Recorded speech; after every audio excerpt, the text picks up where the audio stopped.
All okay, ठीक है। अस्सलाम वालेकुम अगेन। थोड़ी सी देर बाद मैं दोबारा आपको तंग करने आ गया। तो लेबर की तरफ बात करते हैं, क्योंकि ज़ाहिर है टाइम कैलकुलेटेड है और मैं फिर लेवल ऑफ डेप्थ ज़रा ज़्यादा रख के बैठा हुआ हूँ। अब जब एक दफ़ा आप आए हैं और आपने अज़ियत उठानी है तो थोड़ा सा ज़्यादा माल तो लेके जाएं, वरना आखिरी हल तो ये है, अगर ये चीज़ परेशानी कर रही है तो हम एक सवाल कर लें, उसकी टिप्स समझ लिया करें। लेकिन मैं चाह रहा हूँ कि हम एक टॉपिक का फ्रेमवर्क ज़रूर समझ लें, ताकि वो फ्रेमवर्क फिर कई सवाल पे, एक सवाल कराने से जो है वो एक मछली है जो मैं पकड़ के आपको दे दूँगा, और अगर फ्रेमवर्क समझ आ गया तो मैं आपको मछली पकड़ने का तरीका सिखा दूँगा, तो फिर आप मछलियाँ खुद पकड़ सकते हैं। तो अच्छा, हाँ, अच्छा लीडर तो वो होता है ना जो मछली पकड़ के नहीं देता कौम को, वो मछली पकड़ने का तरीका सिखाता है। और किसने कहा था, क्लास में एक सताया हुआ बच्चा बैठा है, फल यू द रस फ्यू की नहीं कहा था। ले जी, लेबर। लेबर क्या है? लेबर इज़ वो लोग जो हमारे पास काम कर रहे हैं। ये जो हमारे पास काम कर रहे हैं ये फ़िक्स सैलरी पे भी हो सकते हैं, और ये हमसे पर आवर, पर पीस, इस तरह से मुख्तलिफ़ तरीके से पैसे ले सकते हैं। जो लेबर का टॉपिक है इसमें बड़ी गुर्बत है। जब आईके अपने सब्जेक्ट का सिलेबस चेंज किया तो लेबर के बारे में आ रहे हो गए। ये समझें, ये वो कॉस्ट अकाउंटिंग है जिसमें अचानक से बच्चे आ गए, ये वो टैक्स का पेपर है जिसमें अचानक से बच्चे आ गए। पहले क्या होता था, टैक्स का पेपर आगे करके होता था, कॉस्ट अकाउंटिंग सबसे एंड पे हुआ करती थी। नई स्कीम में आई कि अब जनाब ग्रुप ए में कॉस्ट को ले आया तो जनाब वो अचानक से इसके बारे में आ रहे हो गए। सेम गोज़ विद लेबर का टॉपिक कि पहले सिलेबस में इतने भारी भारी जिन होते थे कि इस गरीब की बारी नहीं आती थी। फिर आपको पता है अलग अलग सवालों में छोटी छोटी लेबर की एडजस्टमेंट होती हैं। तो आईकेप लेबर के टॉपिक को बहुत ज़्यादा टेस्ट नहीं करता था। इसका टेस्टिंग लेवल अगर आप मेरे से पूछेंगे कि सर 2014 से लेके 2022 तक नई स्कीम के आने तक मुझे बताएं इसके कितने सवाल आए हैं, तो मैं आपको 2, 3, 5, 10, 12 इस तरह की कोई फिगर नहीं कहूँगा, मैं कहूँगा 0 सवाल। सरप्राइजिंगली मैं धक्के से 1-2 टारगेट कॉस्टिंग के सवालों को लेबर में क्लासीफाई कर सकता हूँ, लेकिन आईकेप was not that much serious. हाँ, टारगेट कॉस्टिंग को अगर हम उसमें क्लासीफाई कर दें तो यस, फिर हम कर सकते हैं।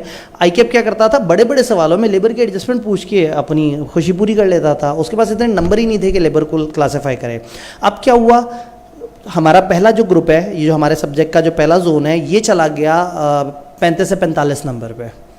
और पहले जोन में गरीब टॉपिक, मटेरियल की वैल्यूएशन FR1 टाइप का टॉपिक है, और FR1 में भी उससे भारी सवाल होते हैं। FR1 का बेसिक लेवल का वो टॉपिक है वैल्यूएशन।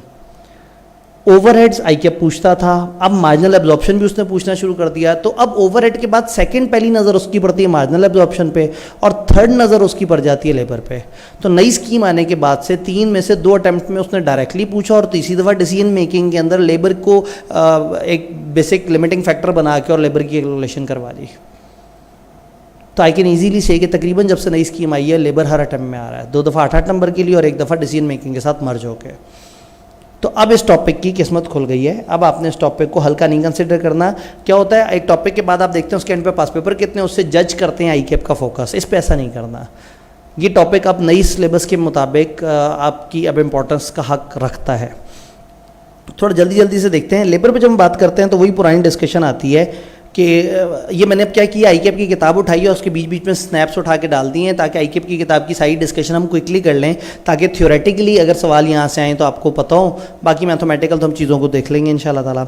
हम कहते हैं लेबर की कॉस्ट 2 तरह की होती है, डायरेक्ट लेबर और इनडायरेक्ट। डायरेक्ट लेबर आपको पता है जो चीज़ डायरेक्टली बना रहा है। इनडायरेक्ट लेबर जो कि जैसे हमने कहा वो बाहर वाला सिक्योरिटी गार्ड, वो सुपरवाइज़र, वो इनडायरेक्ट लेबर थे। फिर इनकी जो वेज पेमेंट है वो 3 तरह की होती हैं। सम टाइम प्रोडक्टिविटी के हिसाब से, हाँ भाई तुमने 10 यूनिट बनाए तुम्हें उसके पैसे मिलेंगे, तुमने 5 यूनिट बनाए तुम्हें उसके पैसे मिलेंगे। तो सम टाइम ये पीस मील कहलाता है। पीस मील अगर लफ्ज़ आए पेपर में परेशान नहीं होना, ये पर यूनिट पैसे देने को कहते हैं। लेबर से कहें तुम जितनी कुर्सियाँ बनाओगे तुम्हें उतने पैसे देंगे। सम टाइम आप लेबर से कहते हैं नहीं, जितना टाइम स्पेंड करोगे, जितने आवर्स स्पेंड करोगे उतने आवर्स के पैसे देंगे।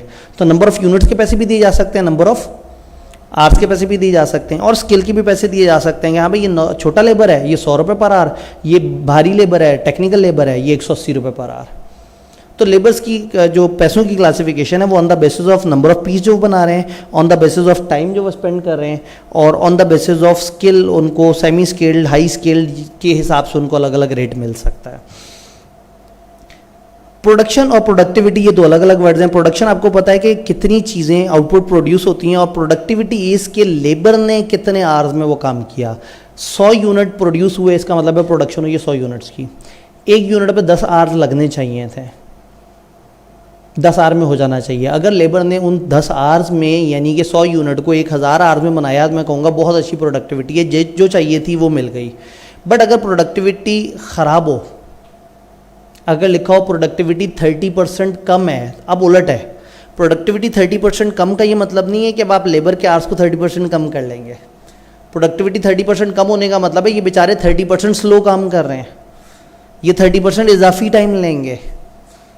तो अगर एक सवाल में वो कहें कि इनकी प्रोडक्टिविटी इतने परसेंट से डाउन हुई है, तो आपको फिर अपनी जो टोटल आवर्स जो इन्होंने इस्तेमाल की वो आपको बढ़ाने पड़ेंगे।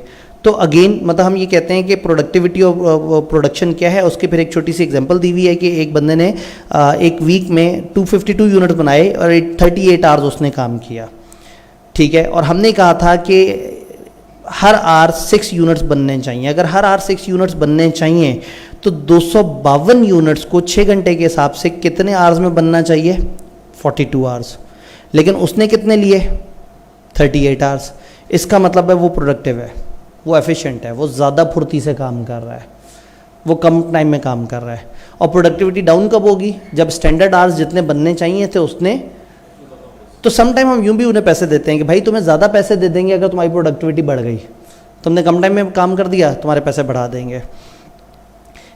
इसमें मुख्तलिफ तरह के पेमेंट के प्लान होते हैं, थ्योरेटिकल डिस्कशन है। वेज इंसेंटिव प्लान में एक बड़ा मशहूर है हाई डे रेट सिस्टम। हम कहते हैं जिस दिन तुम बहुत मूड में हो, ज़्यादा काम किया, उस दिन का तुम्हें रेट और तरह से मिलेगा, या उन वक्तों का रेट और मिलेगा जिसमें तुमने अच्छी आउटपुट दिखाई और जिसमें तुम्हारी नॉर्मल आउटपुट थी उसका रेट और होगा। फॉर एग्जाम्पल हम कहते हैं शाहिद जो है वो 200 यूनिट बनाता है 40 आवर्स की वीक में, अगर उसे 4 रुपये के हिसाब से दिया जाए। लेकिन अगर वो 240 यूनिट बना देगा तो उसे 5 रुपये के हिसाब से दे दिए जाएंगे। तो टेक्निकली 40 आवर्स 4 रुपये के हिसाब से या 40 आवर्स 5 रुपये के हिसाब से, ये 4 या 5 का रेट किस बेस पे तय हो रहा है? एफिशिएंसी की बेस पे, वो किस तरह से काम कर रहा है। तो इसका फ़ायदा क्या? आसान है, और एक हाई वेज रेट अगर किसी को चाहिए तो वो हमेशा ज़्यादा काम करता रहे, उसको हमेशा अच्छा रेट मिलता रहेगा, बाकियों से बेहतर रेट मिलता रहेगा। नुकसान ये है कि वो फिक्स आर्ली रेट से ऊपर चला जाएगा और एक्स्ट्रा एफर्ट करेगा, और फिर वो सोचता है कि अच्छा चलो 240 ही क्यों, 280 क्यों, 290। अच्छा 240 से ऊपर जितने भी बनाएगा मिलना वही रेट है, तो वो क्या करेगा? पूरे 240 पे जाके और बैठ के चाय पीना शुरू कर देगा। किसी ऊपर जाने का फ़ायदा ही कोई नहीं। तो इसकी ये भी प्रॉब्लम है। फिर ये है कि ज़्यादा यूनिट्स बनाने के चक्कर में वो क्वालिटी भी गिराना शुरू कर देगा। तो इसके अपने मसले मसाइल हैं। इसके अलावा अगर हम देखें तो इंडिविजुअल बोनस का सिस्टम भी होता है। हम कहते हैं हाँ भाई ठीक है, जिस बंदे ने अपने टारगेट पूरे कर लिए उसको इतना बोनस मिलेगा। यानी कि भाई तुम 10 कुर्सियाँ बनाओ, 20 कुर्सियाँ बनाओ, तुम अपनी कुर्सियाँ उसी रेट पे बनाओ, तुम्हें वो पैसे मिलेंगे। लेकिन अगर तुमने अच्छा काम किया, जल्दी काम किया, क्वालिटी का काम किया, हम तुम्हें इजाफी बोनस दे देंगे। तो समटाइम आप इस तरह से एक बोनस दे देते हैं। एग्जांपल दी हुई है कि 100 पर यूनिट बोनस देंगे अगर उसने कम से कम 500 यूनिट एक महीने में प्रोड्यूस कर दिए। तो उससे क्या होता है कि उसको एक इंसेंटिव मिल जाता है कि यार ये तो बड़ा ज़बरदस्त काम हो गया। जैसे कुछ कॉलेजेस में पीआरसी में किया जाता है कि अब फ्रंट ऑफिस पे जो बंदा बैठा है उसको तनख्वाह तो मिल रही है, अब उन्हें पता है कि कैफ का बच्चा आके कहता है इस टीचर में एडमिशन कराना है, तो फ्रंट ऑफिसर सिर्फ उसको नोट कर रहा होता है, वो सिर्फ एक प्रोसेसिंग ऑफिसर होता है। वहाँ मशीन भी रखी हो तो बच्चे ने एडमिशन करा लेना, मशीन पर अंगूठा लगा के अपने सब्जेक्ट टाइप करके। बच्चे पे कैफ के फ्रंट ऑफिसर ने मेहनत नहीं करनी, फ्रंट ऑफिसर सिर्फ डिफेंड कर रहा होता है क्योंकि बच्चों से लड़ रहे होते हैं, डिस्काउंट कर दो, ये कर दो, वो कर दो। लेकिन पीआरसी वो लोग जिन्होंने माइंड बनाना है कि सीए करें या ना करें, एक ऐसा चालबाज फ्रंट ऑफिसर चाहिए जो कागज़ पे 2.5-1 साल में सीए कराने का हुनर जानता हो।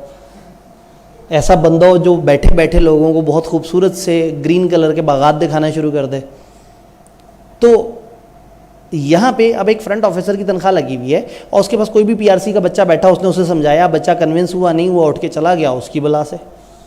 तो कॉलेज वाला उसे कहते हैं कि भाई तुम्हें मिलेगी तो सैलरी, लेकिन पीआरसी के हर बच्चे के एडमिशन पे तुम्हें फॉर एग्जांपल 4000 एक्स्ट्रा मिलेंगे। अब पीआरसी का जब बच्चा आएगा तो वो कहेगा हट जाओ, साइड पे हट जाओ। यही होता है ये एम्बेसडर्स प्रोग्राम में, जो सबसे बड़ा गंदा प्रोग्राम एक चल पड़ा है कि जी बच्चों को एम्बेसडर बना देते हैं कॉलेजेस, और वो जाके फिर कन्विंस करते हैं। अब जब बच्चा एम्बेसडर है, अब ये वाले भाई, मैं इनकी इसलिए एग्जांपल दे सकता हूँ कि इनका मेरी क्लास से ताल्लुक है तो ये माइंड नहीं करेंगे, मैं रैंडमली किसी बंदे का, तो ये मेरी इस दफ़ा की क्लास में थे। अब ये वाले भाई को मैं कहूँ कि भाई आपको हर बच्चे पे 5,000 मिलेगा, बस बच्चे को आपने CA में लेके आना है। इनका एक दोस्त यूनिवर्सिटी के एडमिशन के बिल्कुल दहाने पे बैठा होगा, एक बंदा एंट्री टेस्ट की तैयारी करके एंट्री टेस्ट दे के निकला होगा और कहेगा कि बस अब मैं फ़लाना जगह जाऊँगा, कि ये उसके पास जाके कहेंगे यार तुम कहाँ जा रहे हो, डॉक्टर तो कमाता ही कुछ नहीं है, आओ तुम्हें बताऊँ एक ऐसी फील्ड जिसमें कमाई है। तो फिर क्या होगा, ये उसे बताएंगे, कन्विंस करेंगे और उसे ले आएंगे। तो उस बच्चे का खून इनके ऊपर होगा हमेशा।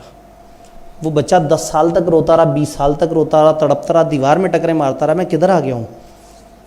जो शौक से नहीं आता ना, ज़बरदस्ती आता है, वो रोता रहता है। जो पसंद से आता है ना, वो फिर एफर्ट भी करता है। तो मैं समझाना ही चाह रहा हूँ कि ये जितने बच्चों को कन्विंस करेंगे उनको इजाफी पैसे मिल जाएंगे। तो अगर एक इदारे में फ्रंट ऑफिसर ऑलरेडी पैसे ले रहा है तो फिर उसको इजाफी पैसे क्यों दे रहे हैं, उन यूनिट्स या उन चीज़ों के लिए जो उसने आउट ऑफ द वे काम किया। तो समटाइम इस तरह का एक बोनस होता है कि आप कहेंगे अगर तुमने इस लेवल का काम कर दिया ना, तुमने फॉर एग्जांपल PRC में 100 बच्चों का बैच बना दिया, तो ठीक है तुम्हें जो है वो इस तरह का वो मामला मिलेगा। तो सम टाइम इन बोनसेस से क्या होता है कि टीम मोटिवेट होती है। ये इंडिविजुअल बोनस भी हो सकते हैं, ग्रुप बोनस भी हो सकते हैं। ये अगर ग्रुप बोनस हो तो क्या होगा, सब मिलजुल के काम करेंगे। सारे फ्रंट ऑफिसर एक दूसरे से कहेंगे यार बस अब जो है ना हमने टारगेट मीट करके दिखाना है, तो सारे के सारे मिलजुल के काम करेंगे। एक बंदा माठा होगा तो दूसरा उसकी मदद कर देगा, सपोर्ट करेंगे और एक टीम बन के दिखाएंगे। लेकिन जो बहुत अच्छा परफॉर्मर है उसे दुख होगा, मेहनत मैं करता हूँ बोनस सबको मिलेगा। जो बहुत हल्का परफॉर्मर होगा सोचेगा मेरे मज़े लग गए, मुझे करना कुछ नहीं है और मैं हूँ भी ठंडा आदमी, तो ये सारे मेहनत कर रहे हैं मुझे भी बेनिफिट हो जाएगा। तो इससे ना एक इनइक्वालिटी की फीलिंग आ जाती है और ग्रुप बोनस में कई दफ़ा लड़ाई झगड़े ज़्यादा हो जाते हैं। इंडिविजुअल, अच्छा जब इंडिविजुअल बोनस रखें तो फिर क्या होगा, एक बच्चा कहीं भी फ्रंट ऑफिस में दाखिल हुआ है, एक फ्रंट ऑफिसर हमेशा उसको अपने सामने कुर्सी पर बैठाएगा। बच्चा उठ के साथ वाली कुर्सी बैठने लगेगा, कहीं नहीं उस कुर्सी में मसला वो गिर जाती है, बार बार इधर बैठ जाओ। उसे पता है कि बच्चे का एडमिशन होगा, मेरा कमीशन है इसमें, तो फिर झगड़े होंगे। फिर क्या होता है, बच्चे को 2 एम्बेसडर टकर जाते हैं और दोनों एम्बेसडर उसको CA की अलग अलग ही तरह के वो बता रहे होते हैं, वेरिएबल्स बता रहे होते हैं और अलग अलग कॉलेज के अलग अलग फीचर्स बता रहे होते हैं कि ये कॉलेज यूँ बेस्ट है, ये कॉलेज यूँ बेस्ट है, ये टीचर यूँ बेस्ट है। तो एक मशवरा है, फेसबुक से कभी मत ओपिनियन लिया करें। फेसबुक भरा पड़ा एम्बेसडर से और वो इंतहाई, वो अपने थोड़े से पैसों के चक्कर में आपको किसी भी गलत जगह पे गलत तरीके से एडमिशन करवा देंगे। एम्बेसडर पे मत रिलाई करें, अपने आसपास के दोस्तों पे रिलाई करें, अपने सीनियर्स पे रिलाई करें। जो भी नया बंदा CA में आए उसे चाहिए जो लोग कर रहे हैं उनसे खुद जाके मिले, रादर देन कि एक बंदा बीच में आए और अपने फ़ायदे के लिए उसको आधा सच आधा झूठ बता के एडमिशन करवा दे कहीं। इतना ही मार्जिन था तबलीग का। वापस इधर आते हैं, ग्रुप बोनस के अपने फ़ायदे नुकसान हमने बात की। Some time profit sharing scheme होती है। आप एम्प्लॉइज़ को कहते हैं कि भाई हम तुम्हें अपने प्रॉफिट में हिस्सा देंगे, वो पागल हो जाते हैं। वो भाई एक एम्प्लॉय बहुत अच्छा काम कर रहा है, उसे तनख्वाह मिल रही है, तनख्वाह से थोड़ा सा ऊपर ओवर टाइम मिल जाएगा। एम्प्लॉयर कहता है भाई मैंने ये सोचा है कि मैं अपने प्रॉफिट का 10% ना तुम सारे एम्प्लॉयज़ में डिवाइड करूँगा। एम्प्लॉय कहते हैं वाह, तनख्वाह तो मिलनी है, बिजनेस जितना ऊपर जाएगा मुझे उतना प्रॉफिट मिलेगा। वो दिन रात मेहनत करता है, वो शाम में एक्स्ट्रा बैठ के काम करता है, वो ओवर टाइम नहीं मांगता उसका। वो कहता है मैं अपने ओनर का प्रॉफिट उठा के 5 करोड़ रुपये पहुँचा दूँ, उसका 10% हम वर्कर्स में डिवाइड होगा 50 लाख। ये 50 लाख जब डिवाइड होगा मेरे इससे 6 लाख आ जाएगा। तो साल में अगर मुझे 6 लाख एक्स्ट्रा मिल जाए मेरी तनख्वाह के अलावा तो कितना बुरा है। वो मेहनत करेगा। तो ये प्रॉफिट शेयरिंग स्कीम भी होती है कि आप प्रॉफिट कैसा देते हैं। फ़ायदा ये कि ओवरऑल ऑर्गेनाइजेशन के बेस्ट इंटरेस्ट में जाता है और सारे मिल के काम करते हैं और हर कोई अपने तरीके से अपना इनपुट डालता है और इदारे को अपना समझता है। फिर लेबर वाले जो बैठे हुए होंगे ना, वो भी अगर शाम में बैठे होंगे कहेंगे 2 AC बिला वजह चल रहे हैं, 1 AC बहुत होता है।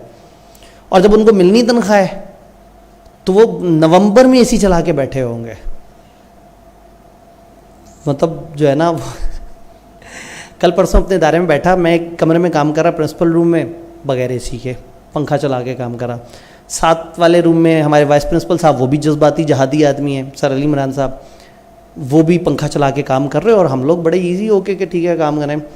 थोड़ा सा आगे कमरे में एक जो है टीए बैठ के काम कर रहा, 2 AC 5 लाइटें और पता नहीं क्या।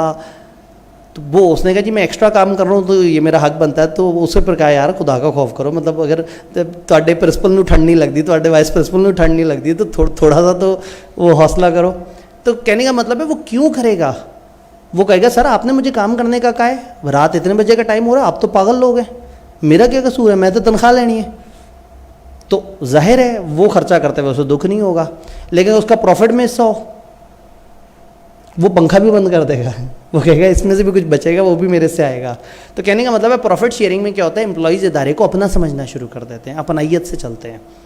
लेकिन नुकसान ये है कि प्रॉफिट का जब हिस्सा टूट के आपको मिलता है तो आप सोचते हैं कि इस एसी बंद होने ना होने से ना 1.5 रुपये का फ़र्क पड़ेगा टोटल में, तो बेहतर है कि एसी चलता ही रहे। तो सम टाइम लोग उसको उतना बॉदर नहीं करते क्योंकि वो छोटे लेवल पे माइन्यूट होके बहुत ही छोटा हो जाता है। शेयर इंसेंटिव स्कीम भी होती है, कई दफ़ा आप लोगों से कहते हैं आ जाओ हम इक्विटी देते हैं, तुम्हें कंपनी में हिस्सा देते हैं, हिस्सा बहुत छोटा सा होता है लेकिन लेबर मोटिवेट हो जाता है और उस पर काम करना शुरू कर देता है। वक्त कम और मुकाबला सख्त।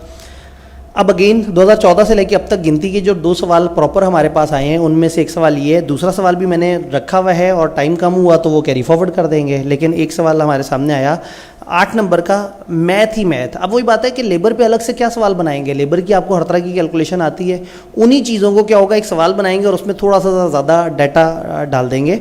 ये कंपनी है जो मैन्युफैक्चर कर रही है 30,000 जैकेट्स, और फिर काम करता हूँ इसको उसी स्क्रीन पे ले जाता हूँ जहाँ मैं इसको साथ साथ सॉल्व करूँ। मैं आज फिर वही तजर्बा करूँगा वन नोट वाला, अल्लाह करे मेरी डिवाइस जो है ना मेरे साथ ज़्यादा बुरा ना करे। यहाँ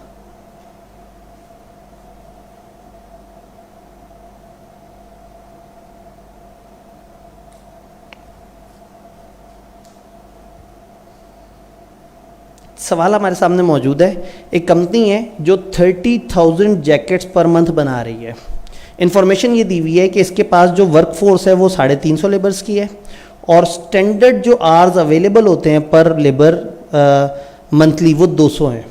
इसका मतलब ये 350 लोग 200 आवर्स नॉर्मली काम करते हैं, ये इनका नॉर्मल कैपेसिटी है। हाँ, अगर इन्हें कोई लालच दे दें तो ये ओवर टाइम काम कर सकते हैं, लेकिन इस वक्त कितना काम कर रहे हैं, जो नॉर्मल टाइम है वो है 200 hours. 3 standard hours per unit लगते हैं।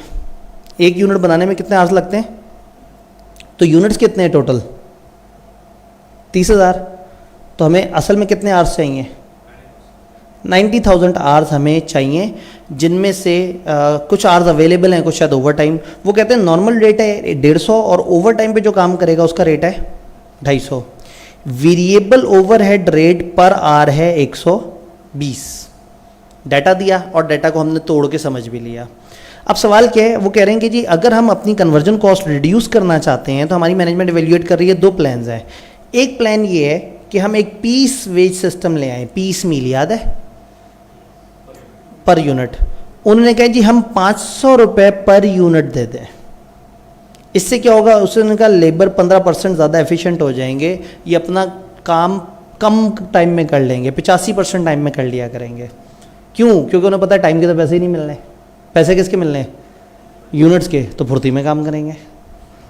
दूसरा ऑप्शन क्या है, उन्होंने कहा हम 50 रुपये का बोनस दे दें पर यूनिट अगर आपने 90% ऑफ द स्टैंडर्ड टाइम में काम कर लिया।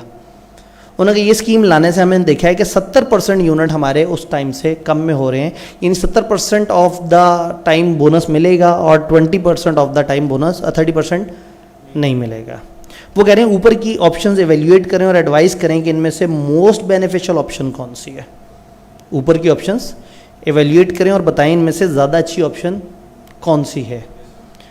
देखते हैं। अब अगेन 8 नंबर का सवाल है ये, और जनरली स्पीकिंग इसने कोई बहुत लंबी चौड़ी साइंस हमें नहीं बताई।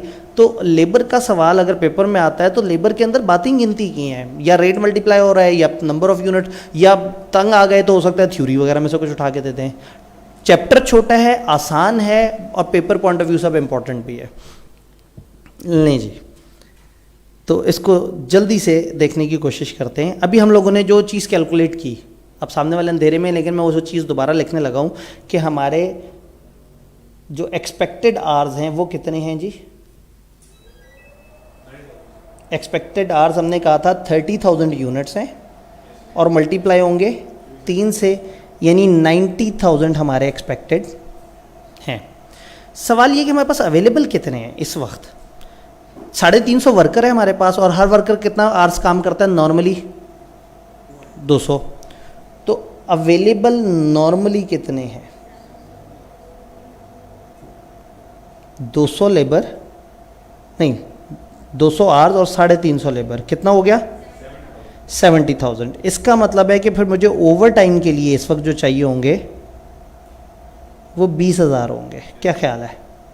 इनके पास जो टाइम अवेलेबल है वो तो 70,000 आवर्स है और हमें चाहिए कितना? ठीक। उन्हें क्या बताओ, ऑप्शन 1 अच्छा है या 2 अच्छा है? भाई ऑप्शन 1 और 2 तब बताऊंगा जब मुझे पता होगा आज मेरा कितना खर्चा है। कितना मजा है कि मैं ऑप्शन 1 2 निकालूं, उनमें से कंपैरिजन कर दूं और बाद में एग्जामिनर कमेंट में हो गए बहुत सारे बच्चों को पता ही नहीं था, आज हम सबसे बेस्ट बैठे हुए थे। इस वक्त हमारा क्या खर्चा है? खर्चे कितनी तरह के दिए हुए इन्होंने? लेबर का खर्चा है और कौन सा खर्चा है? ओवरहेड का खर्चा है। ठीक है जी। तो एग्जिस्टिंग सिस्टम में थोड़ा सा समझने की कोशिश करते हैं। एक मिनट, ये भाई साहब जो है कह सकते हैं। लें जी, सवाल ने हमें ये बताया हुआ है, तो अब हम ज़रा इस वक्त की करंट कॉस्ट निकालते हैं। Current cost, normal hours, over time hours और वेरिएबल ओवरहेड्स। नॉर्मल आवर्स कितने हैं जी आपके इस वक्त? 70,000। इनकी नॉर्मल रेट से पेमेंट हो रही है और 20,000 ओवर टाइम के आवर्स हैं इनकी। क्या रेट दिए हुए थे? 150 नॉर्मल का और 250 ओवर टाइम का। नहीं जी, आज उसने मुझे कुछ नहीं करने देना।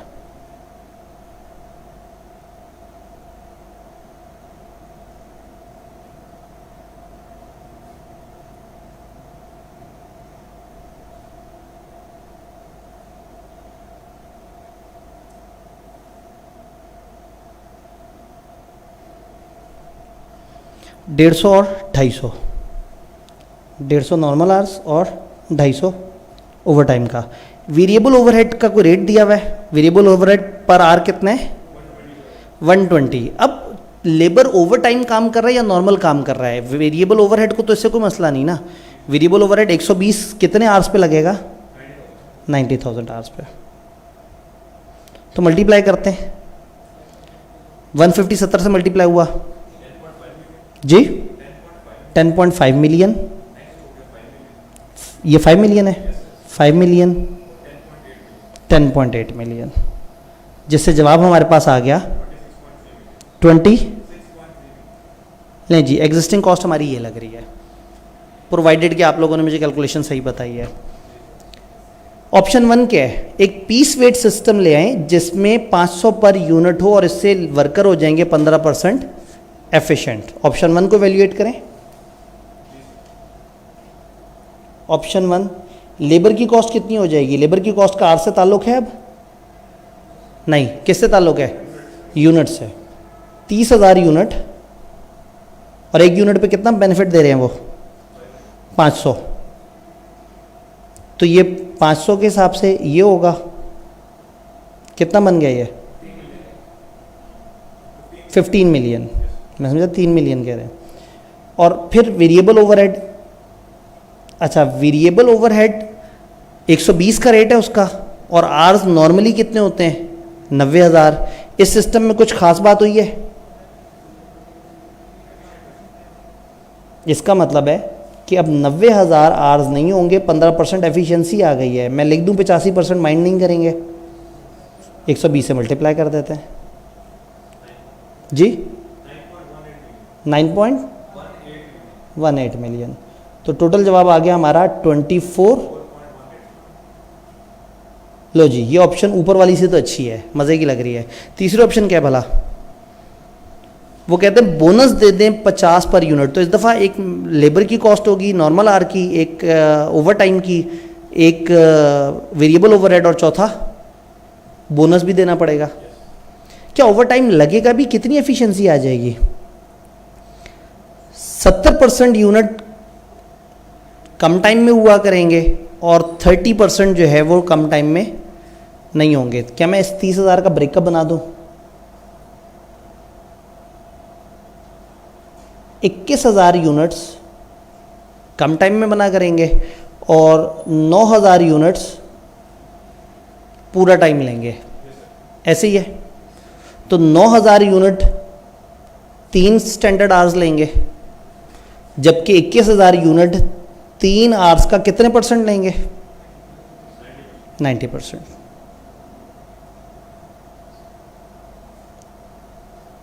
तो क्या हमें आर्स पता लग सकते हैं? 27,000 आर्स प्लस 56,700।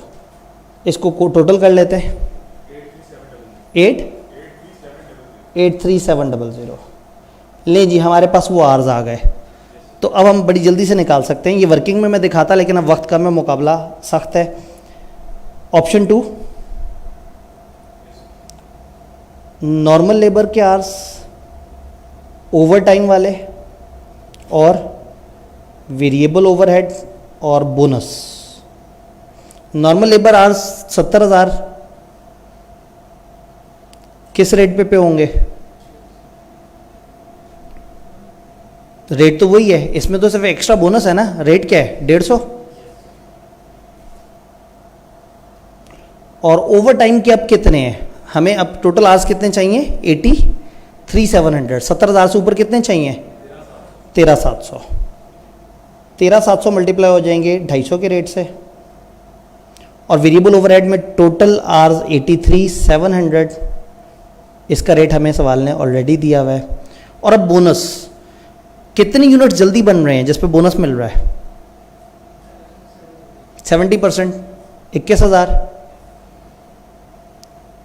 तो मैं कह दूं कि 30,000 यूनिट्स का 70% पे आपको पर यूनिट मिलेगा 50 रुपया। 50 रुपया टोटल में, जब मिलियंस में बताते जाएं ज़रा। ये 10.5 मिलियन, 3.425 मिलियन, 12.55, आखिरी ये थर्ड वाला कितना है? 10.04। और आखिरी वाला 1.05 मिलियन। टोटल किया तकरीबन, मोटा मोटा अगर इन सबको राउंड करें तो ये एक 1 बन रहा है। तो तकरीबन 25 मिलियन के आसपास। यहाँ 25 लिख देता हूँ और यहाँ इज इक्वल टू के ऊपर मूछें डाल देते हैं। मतलब वो ज़ाहिर है, आप एक्चुअल निकालेंगे तो वो उसमें वो होगा। मैं जस्ट मोटा मोटा सा यहाँ पे एक ये लिख दिया है। तो हमें ये समझ आ गया कि सबसे अच्छी ऑप्शन 1 है, 24.18 या इस तरह से करते हुए। तो जल्दी से हम अपनी मेन स्क्रीन पे वापस आते हैं। अब हमारे पास एक्सटेंडेड टाइम में से भी आखिरी कुछ बहुत ही थोड़ा सा टाइम बच गया है। जल्दी जल्दी से जो है ना वो हम ये वाली बात कंप्लीट अपनी करते हैं।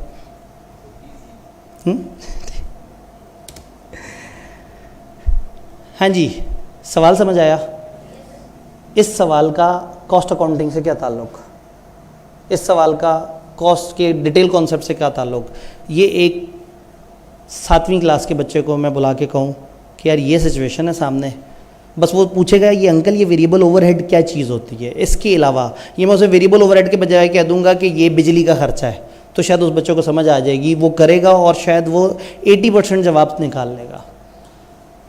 तो परेशान नहीं होना, कॉन्सेप्ट्स अगर समझ आ रहे हैं, चीज़ें पीछे बेस पता है, तो आप बड़े आराम से चीज़ों को मल्टीप्लाई कर सकते हैं। मैंने यहाँ एक ये इसका जवाब भी सजाया हुआ था, बीच में खाली जगह भी थी लिखने के लिए। ये एक दूसरा सवाल है, ये भी बड़ा मज़े का सवाल है, लेकिन ये मैं फिर रिकॉर्डेड फॉर्म में इसको बाद में ऐड कर दूंगा कि इससे भी वो लेबर की चीज़ें कवर हो जाती हैं। मज़े का सवाल है। इसमें एक आखिरी फिनोमेना है लर्निंग कर्व। लर्निंग कर्व की एप्लीकेशन अलग अलग सवालों में इस्तेमाल होती है। कल हमारा जो पहला सेशन होगा ना टारगेट कॉस्टिंग का, तो उसमें ये जगह जगह इस्तेमाल होता है। कॉन्सेप्ट आज कर लेते हैं, इसका इस्तेमाल कल उसके साथ जोड़ के कर लेंगे तो चीज़ें बड़ी मज़ेदार हो जाएंगी। लर्निंग कर्व क्या है? लर्निंग कर्व में बेसिकली हमारी एक अजम्पशन है। अजम्पशन ये है कि जब एक लेबर एक काम को रिपीट करता है तो वो कम टाइम में करता है। एक बंदे ने, ये ऐसे ही है जैसे आपने फाइनल अकाउंट का सवाल पहली दफ़ा किया 1.5 घंटे में, अगली दफ़ा उसी सवाल को किया 1 घंटे 5 मिनट में, तीसरी दफ़ा उसी सवाल को किया 40 मिनट में। चलते चलते चलते एक ऐसा टाइम आता है कि आप तकरीबन 25 मिनट में सवाल कर लेते हैं। लेकिन आप 25 से नीचे नहीं जाते। ऐसा नहीं होगा कि एक दिन आएगा कि आप माइनस चंद मिनट्स में सवाल कर लें। तो लर्निंग कर्व एक ख़ास लेवल तक काम करेगा, फिर रुक जाएगा। तो समटाइम सवाल में वो आपको ये बताते हैं कि एक लेबर है जो काम कर रही है, लेकिन लेबर पे लर्निंग कर्व का इफेक्ट भी आ रहा है और वो शुरू के 10-12 बैचेस तक आ रहा है, उसके बाद नहीं आ रहा। तो फिर आपने उस लर्निंग कर्व के इफेक्ट को अपने सवालों में न्यूमेरिकली शो करना होता है। अगर हम इसको ग्राफिकली शो करें तो जैसे जैसे यूनिट्स बढ़ रहे होते हैं वैसे वैसे कॉस्ट, वैसे वैसे टाइम कम हो रहा है लेबर का, तो वो इस तरह से कर्व बनता है और एक जगह पे जाके वो स्टैग्नेंट हो जाता है। क्यों उसका कम टाइम लग रहा है? उसे बात समझ आ गई है, उसका हाथ सेट हो गया, वो उसी चीज़ को रिपीट कर रहा है, उसे पता है कि कौन सा स्टेप होगा, बाद में स्टेप होगा। तो जब लर्निंग कर रहा है तो इसमें हमारी अजम्पशन ये होती है फॉर एवरी डबल यूनिट हमारी एफिशिएंसी आ जाती है। वो एक यूनिट बना रहा था 100 आवर्स में, जब वो 2 यूनिट्स बनाता है तो हम कहते हैं उसको ओवरऑल 70% एफिशिएंसी आ गई है। इसका मतलब है कि वो दोनों यूनिट 70 आवर्स में औसतन बना रहा है, यानी कि 2 × 70 140। टेक्निकली उसने पहला 100 आवर्स में बनाया तो दूसरा इजाफी 40 आवर्स में बनाया है, क्योंकि उसके क्यूमुलेटिव कितने लगे ऑन एवरेज 70। तीसरी दफ़ा 70 का 70% यानी कि 49 आवर्स उसको लगेंगे क्यूमुलेटिवली। अगर उसने अपना वो डबल किया जो आउटपुट है, तो 2 से अगर 4 हो गया तो 49, 4 से 8 हो गया तो इतने। तो ये मल्टीप्लाई होके हमें एक एवरेज टाइम पता लगता रहता है। ये लेफ्ट पे आ रहा है एवरेज टाइम पर यूनिट और राइट पे फिर टोटल आवर्स आ रहे हैं, जिससे हम फिर देखते हैं कि उसको इजाफी कितना लगा। तो इसको हम जब मैयर करते हैं तो इसका एक फार्मूला है मशहूर ज़माना, विच इज़ y = ax की पावर b। a कहते हैं फर्स्ट यूनिट बनाने के टाइम को, फर्स्ट यूनिट बनाने में जितना टाइम लगा वो क्या होगा a। x होगा उसने टोटल कितने यूनिट्स बनाए, 100, 200, 250, 500 कितने। b की पावर होगी, ये एक मैथमेटिकल रूल है, log of learning curve learning rate over log of 2। Calculator में अगर वो कहते हैं 70% लर्निंग रेट है तो आप कहेंगे log of 0.7 divided by log of 2, तो आपके पास एक अमाउंट आ जाएगी, ज़्यादातर माइनस में आ रही होगी। तो इससे हम b निकाल लेंगे और इस फार्मूले में जब पुट करेंगे तो y से जो जवाब आएगा वो आपको बताएगा पर यूनिट औसतन आपका टाइम कितना लग रहा है। तो हो सकता है वो कहीं आपकी लेबर 1000 यूनिट बनाती है और पहले 700 यूनिट में लर्निंग कर्व का इफेक्ट है, तो आप फिर और एक यूनिट बनाने में उनको लगते हैं फ़र्ज़ करें 17 घंटे, तो आप 17 घंटे पकड़ेंगे और उसके साथ ये फार्मूला लगा के वो एवरेज निकाल लेंगे जो शायद 11-12 पे आ जाए, जो उसने 700 यूनिट्स पे लगाई। तो 700 यूनिट को उस एवरेज से मल्टीप्लाई करेंगे और फिर उसके बाद अगले जो है वो स्टैंडर्ड जो आखिरी आर पे टाइम लगा उतना स्टैंडर्ड होगा ऊपर वाले आर्स का। तो फिर हम नॉर्मली इसको क्या करते हैं, सवाल में एक बड़े से डाटा में उन्होंने चीज़ें बताते हुए कह दिया होता है कि लर्निंग का इतने % और सम टाइम बी का हमें वैल्यू भी दे देते हैं, हमें निकालना नहीं होता।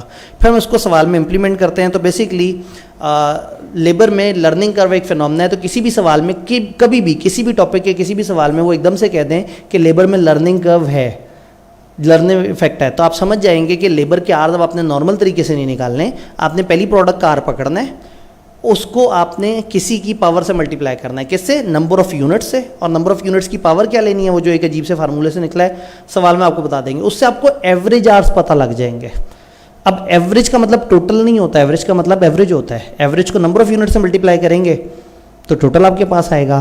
फिर अगर देखना होगा 700 से ऊपर कितने लगे, नीचे कितने लगे, तो उसके ऊपर हम थोड़ी सी कंप्यूटेशन करेंगे। वो कंप्यूटेशन हम इंशाल्लाह कल करेंगे जब हम टारगेट कॉस्टिंग को स्टार्ट कर रहे होंगे। तो आज break even, marginal absorption costing और लेबर हमने इस पर काम किया। सेकंड जोन में से एक टॉपिक पकड़ लिया और अभी वाले जोन, तो कल हम इंशाल्लाह टारगेट कॉस्टिंग से स्टार्ट करेंगे। तो टारगेट कॉस्टिंग एक 5 मिनट का कॉन्सेप्ट है, उसमें उन्हीं चीज़ों की एप्लीकेशन है।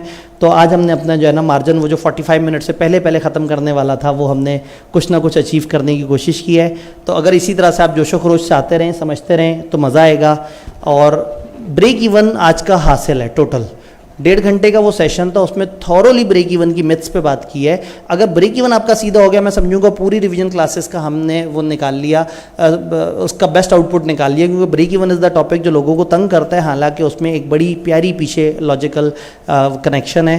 तो मैं फिर सर को या मैम को मतलब स्टेज में इधर हवाले करता हूँ। मेरी तरफ से जो है वो अल्लाह हाफिज़। आप लोग दवाइयाँ वक्त पे लेते रहिएगा, टेंशन की और बाकी सारी चीज़ों की। इंशाल्लाह ताला आप लोगों से कल मुलाकात होती है। अपना ख्याल रखिएगा। मैं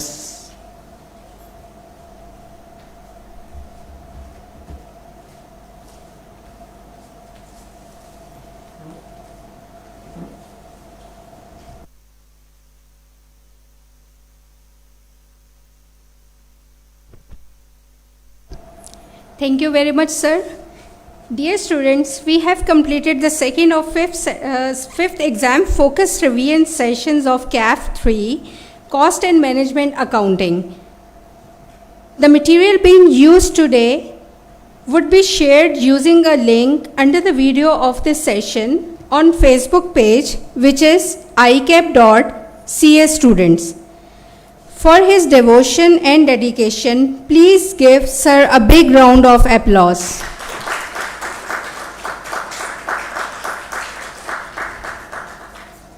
Sir, thank you so much.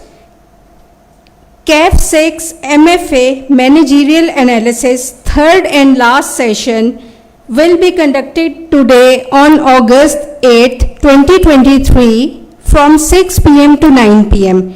Till then,